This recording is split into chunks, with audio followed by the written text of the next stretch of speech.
গল্প রাজু এক সফলতার যাত্রী। একটা ছোট শহর, ধুলোবালিতে ভরা পুরনো রাস্তায় ছিল রাজুর বাসা। বাবা ছিলেন একজন সাধারণ জুতার মেরামতকারী। দিনের পর দিন রোদে পুড়তে, বৃষ্টিতে ভিজে রাস্তার ধারে বসে জুতা সেলাই করতেন।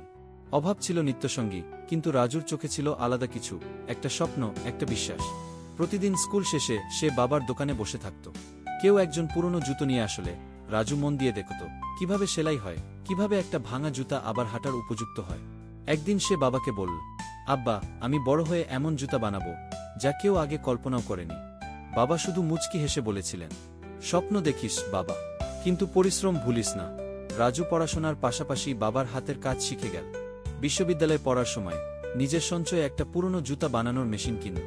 রাত জেগে ডিজাইন করত, কেটে কেটে বানাতো নতুন মডেল।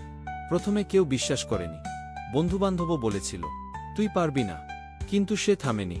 একদিন সে নিজের ডিজাইন করা একটা জুতার ছবি ফেসবুকে পোস্ট করল। ছবিটা ভাইরাল হলো, অর্ডার আসতে শুরু করল। আজ রাজু একটা স্বপ্নের নাম। তার ব্র্যান্ড এখন দেশের গর্ব, আর তার কারখানায় কাজ করে শত শত মানুষ।